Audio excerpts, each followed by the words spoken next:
85 ಕೋಟಿ. ಅದು 85 ಕೋಟಿ ಏನು ಟ್ರಾನ್ಸ್ಫರ್ ಆಗಿತ್ತು ಅದು ವಾಪಸ್ ಬಂದ್ಬಿಟ್ಟಿದೆ. ಇಲ್ಲ ಇಲ್ಲ ಬಂದ್ಬಿಟ್ಟಿದೆ ಫುಲ್ಲು. 85 ಕೋಟಿ ಫುಲ್ ವಾಪಸ್ ಬಂದಿದೆ. ನಾನು ಮಾನ್ಯ ಮುಖ್ಯಮಂತ್ರಿಗಳ ಜೊತೆ ಮಾತಾಡುವಾಗ ನಮ್ಮ CLP ಸಭೆಯಲ್ಲೇ ಅವರು ಕ್ಲಾರಿಫಿಕೇಶನ್ ಕೊಟ್ಟಿದ್ದಾರೆ. 85 ಕೋಟಿ ವಾಪಸ್ ಬಂದಿದೆ. ಇನ್ನು ಯಾವ ಹಗರಣ ಅಂತ ಇವರು ಕ್ಲೈಮ್ ಮಾಡ್ತಿದ್ದಾರೆ. ಸರ್, ಈಗ ಅದಕ್ಕೆ ಸಂಬಂಧಪಟ್ಟ ಅಧಿಕಾರಿಗಳು ಹೊಣೆ ಆಗಿದ್ದಾರೆ. ನಾನು ಹೇಳೋದು ಎಲ್ಲದಕ್ಕೂ CM ಸಾಹೇಬರನ್ನ ಹೊಣೆ ಮಾಡಿಬಿಟ್ರೆ ಹೆಂಗೆ ಅನ್ನೋದು ನನ್ನ ಪ್ರಶ್ನೆ.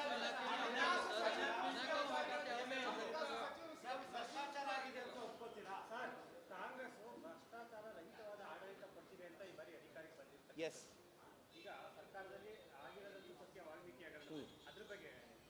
ಸರ್, ಈಗ ವಾಲ್ಮೀಕಿ ಹಗರಣ ತನಿಖೆಯಲ್ಲಿದೆ. ED ಅವರು ನಾವು ನೋಡಿ ED ಅವ್ರ ಮೇಲೆ FIR ಮಾಡಿದ್ರೆ ಅದಕ್ಕೆ ಅವ್ರು ಸ್ಟೇ ತರ್ತಾರೆ.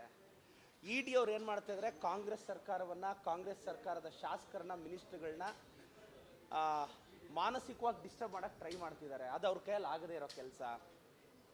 ಪಾಪ BJP ಅವ್ರು ಏನೇನೋ ಟ್ರೈ ಮಾಡ್ತಿದ್ದಾರೆ.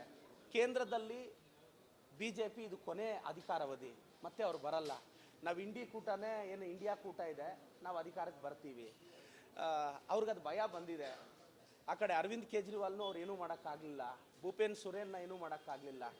ಸೊ ನಾನು ಹೇಳೋದಿಷ್ಟೇ, BJP ಅವ್ರ ಕೈಲಿ ಇದೆಲ್ಲ ಏನೂ ಮಾಡೋಕ್ಕಾಗಲ್ಲ. ಬಟ್ ಅವ್ರು ಸುಮ್ಮನೆ ಏನು ಗೊತ್ತಾ ಸರ್, ಒಂದು ಸರ್ಕಾರವನ್ನು ಡಿಸ್ಟೆಬಿಲೈಸ್ ಮಾಡೋಕ್ಕೆ ಟ್ರೈ ಮಾಡ್ತಿದ್ದಾರೆ. BJP ಅವ್ರದ್ದು ಇದು ಸ್ಟ್ರಾಟಜಿಕ್ ರಾಜಕಾರಣ. ಸಾಧ್ಯ ಆಗುತ್ತಾ, ಡಿಸ್ಟರ್ಬ್ ಮಾಡ್ಬೋದಾ ಅಂತ. ಅವ್ರು ಏನು ಡಿಸ್ಟರ್ಬ್ ಮಾಡಿದ್ರೆ ಇನ್ನೊಂದು 20 ವರ್ಷ BJP ಅಧಿಕಾರಕ್ಕೆ ಬರಲ್ಲ ಸರ್.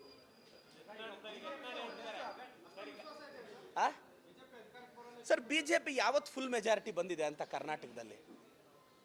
ಅವರೆಲ್ಲ ವಾಮ ಮಾರ್ಗದಲ್ಲಿ ಹೋಗಿದ್ದೆ. ಆಗ JDS ಅವ್ರ ಜೊತೆ ಅಲಿಯನ್ಸ್ ಮಾಡಿಕೊಂಡ್ರು, ಅವ್ರು ಕೈ ಕೊಟ್ಟು ಹೋದ್ರು. ಈಗ ಮಾನ್ಯ ಮಾಜಿ ಮುಖ್ಯಮಂತ್ರಿಗಳ ಕುಮಾರಸ್ವಾಮಿ ಅವ್ರನ್ನ ಅವ್ರ ತಲೆ ಮೇಲೆ ಕೂರಿಸ್ಕೊಂಡಿದ್ದಾರೆ. ಬಟ್ ಕುಮಾರಸ್ವಾಮಿ ಅವ್ರು ಮತ್ತೆ ಇವ್ರನ್ನ ಬಿಟ್ಟು ಯಾವಾಗ ನಮ್ಮ ಜೊತೆ ಬರ್ತಾರೆ ಅನ್ನೋದು ನನಗೆ ಗೊತ್ತಿಲ್ಲ. Anything can happen in politics sir. ಈ ರಾಜಕಾರಣದಲ್ಲಿ ಸ್ನೇಹಿತರು ಶಾಶ್ವತ ಅಲ್ಲ, ಶತ್ರುಗಳು ಶಾಶ್ವತ ಅಲ್ಲ. ಅದಕ್ಕೆ ಕುಮಾರಸ್ವಾಮಿ ಅವ್ರು ಬೆಸ್ಟ್ ಎಕ್ಸಾಂಪಲ್. ನಾನು ಈ ಕೊಟೇಶನ್ ಓದ್ತಿದ್ದೆ, ಸ್ನೇಹಿತರು ರಾಜಕಾರಣದಲ್ಲಿ ಪರ್ಮನೆಂಟ್ ಅಲ್ಲ, ಶತ್ರುಗಳು ಪರ್ಮನೆಂಟ್ ಅಲ್ಲ. ಅದು ಆ ಎಕ್ಸಾಂಪಲ್ ನಾನು ಎಕ್ಸೆಪ್ಷನ್. ನಾನು ಕುಮಾರಸ್ವಾಮಿ ಅವರಲ್ಲ ಅಲ್ವಾ ಸರ್, ನಾನು ಪ್ರದೀಪ್ ಈಶ್ವರ್ ಅಲ್ವಾ.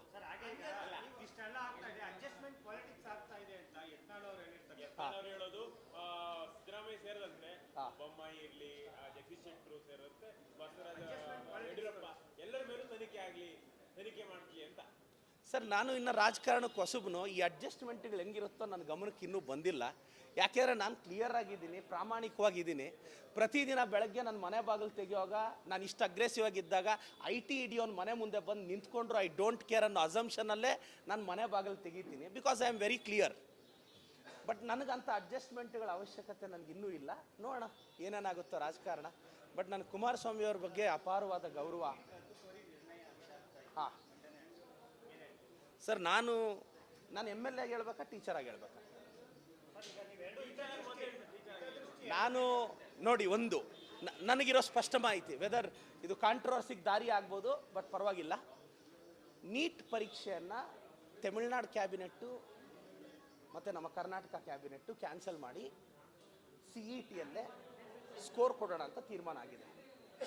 ಇದು ಸರ್ಕಾರದ ತೀರ್ಮಾನ. ಆ್ಯಸ್ MLA ಆಗಿ ನನ್ನ ಸಹಕಾರ ಇದೆ. ಇದು ಫರ್ದರ್ ಸ್ಟೆಪ್ ಏನಾಗುತ್ತೆ, ಇದು ಕ್ಯಾಬಿನೆಟ್ ತೀರ್ಮಾನ ಸುಪ್ರೀಂ ಕೋರ್ಟ್ಗೆ ಹೋಗುತ್ತೆ.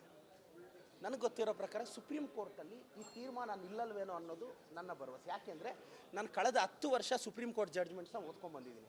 ತಮಿಳ್ನಾಡವರು ಸುಗ್ರೀವಾಜ್ಞೆ ಹೊರಡಿಸಿದ್ರು ನೀಟ್ ಕ್ಯಾನ್ಸಲ್ ಮಾಡಿ ಅಂತ, ಮಾಡೋಕ್ಕಾಗಲಿಲ್ಲ. ಬಟ್ ಏನಾಗುತ್ತೆ ಈಗ ನೋಡಿ, ಭಾಳಷ್ಟು ಜನ ಹೇಳ್ತಾ ಇದ್ರು ರೀನೀಟ್ ಆಗುತ್ತೆ ಅಂತ. ನಾನು ಮೊದಲೇ ಹೇಳಿದ್ದೆ, ನೀಟ್ ಆಗಲ್ಲ. ಯಾಕೆ ಅಂದರೆ ಲಾರ್ಜರ್ 24 ಲಕ್ಷ ಜನ ಹುಡುಗರು, ಯಾವುದೋ 2 ಸೆಂಟ್ರಲ್ ಸಮಸ್ಯೆ ಆದರೆ 24 ಲಕ್ಷ ಜನಕ್ಕೆ ಸಮಸ್ಯೆ ಮಾಡೋಕ್ಕೆ ಸುಪ್ರೀಂ ಕೋರ್ಟ್ ಒಪ್ಪಲ್ಲ. ನನಗೆ ಗೊತ್ತಿರೋ ಪ್ರಕಾರ ಈಗ ನೀಟ್ ನಡೆಸಿ ಅಂತ ಎಷ್ಟು ಸ್ಟೇಟ್ ಹೋಗ್ಬೋದು ಫೇವರ್ ಆಗಿ ಅಂತ. ನನಗೆ ಗೊತ್ತಿರೋ ಪ್ರಕಾರ ನೀಟ್ ಮುಂದುವರಿಯುತ್ತೆ ಅನ್ನೋದು ನನ್ನ ಅಭಿಪ್ರಾಯ ಸರ್, ಸರ್ಕಾರ. Thank you sir.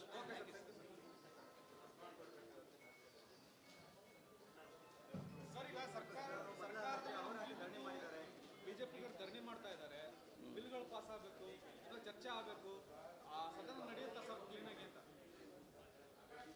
ಒಂದು ಎರಡು ಕೂಡ ಹೇಳ್ಬಿಡ್ತೀನಿ.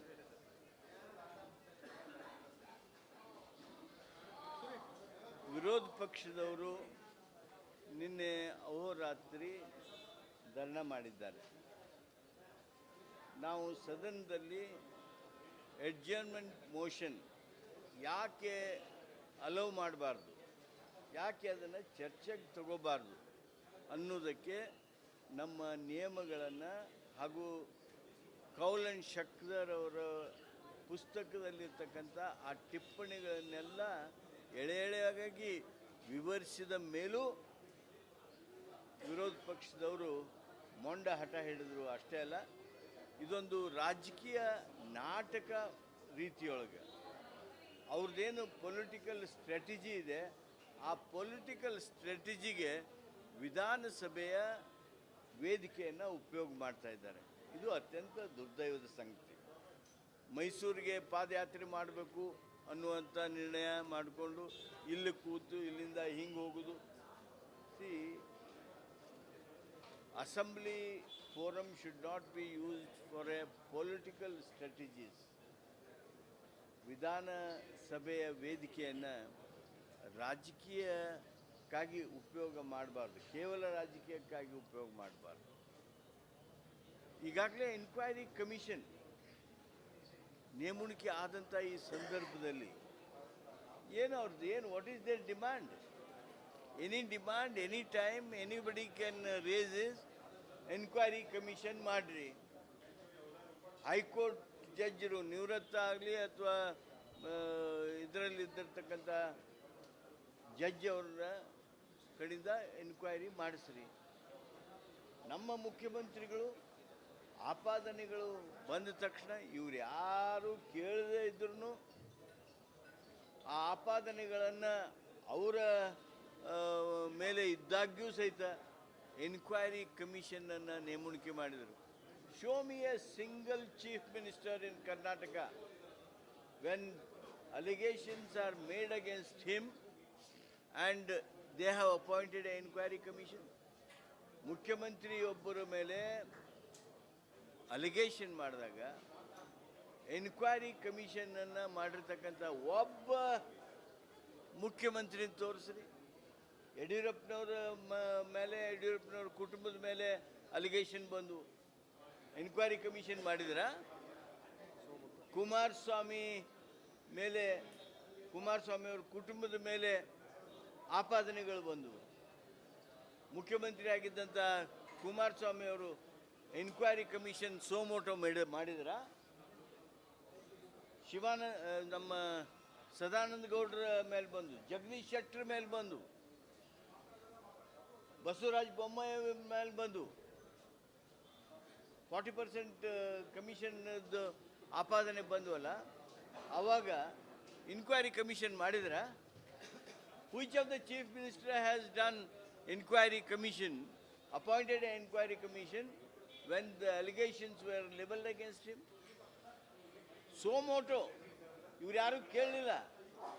ಇದಕ್ಕಿಂತ ಇನ್ನೊಂದು ಏನು ಹೆಜ್ಜೆ ಬೇಕು ನಿಮಗೆ ಪ್ರಜಾಪ್ರಭುತ್ವದೊಳಗೆ? ವಿರೋಧ ಪಕ್ಷವಾಗಿ ಅದನ್ನು ಪ್ರಶಂಸೆ ಮಾಡಬೇಕಾಗಿತ್ತೆ ಹೊರತು ಅದನ್ನು ಚರ್ಚೆಯನ್ನು ಸ್ಟಾಪ್ ಮಾಡೋದಕ್ಕೆ ಏನು ಚರ್ಚೆ ಮಾಡಿ ನೀವು ಅಂತಿಮವಾಗಿ ನಿಮ್ದು ಏನು ಮಾತಿರ್ತದೆ? ಎನ್ಕ್ವೈರಿ ಕಮಿಷನನ್ನು ನೇಮಿಸ್ರಿ. Have we not appointed a enquiry commission? ಆದ್ದರಿಂದ ಇದು ಕೇವಲ ರಾಜಕೀಯ ನಾಟಕ.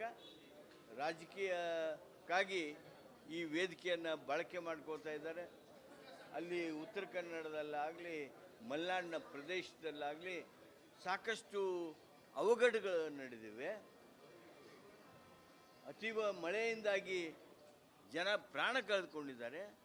ಅಂಥ ಚರ್ಚೆಗಳು ಬಂದಾಗ ಕೂಗುವಂಥದ್ದು, ವೆಲ್ನಲ್ಲಿ ಇದ್ದು ಆ ಚರ್ಚೆ ಏನೋ ನಡೆದ್ರೂ ಅದನ್ನು ಅಡ್ಡಿ ಮಾಡಬೇಕನ್ನೋದು ಮಹತ್ವದ ರೆಸೊಲ್ಯೂಷನ್ ಅದಾವೆ. ರಾಜ್ಯದ ಹಿತ ಕಾಪಾಡುವಂಥ ಮಹತ್ವದ ರೆಸೊಲ್ಯೂಷನ್ ಅದಾವೆ. 1 ನೇಷನ್ 1 ಇಲೆಕ್ಷನ್ ಅನ್ನೋದ್ರ ಬಗ್ಗೆ ರಾಜ್ಯ ಸರ್ಕಾರದ, ರಾಜ್ಯದ ಜನರ ಧ್ವನಿಯಾಗಿ ಒಂದು ದೊಡ್ಡ ನಿರ್ಣಯ ಮಾಡಬೇಕಾಗಿದೆ. ಡಿಲಿಮಿಟೇಷನ್ ಮುಖಾಂತರ ನಮ್ಮ ದಕ್ಷಿಣ ಭಾರತದೊಳಗೆ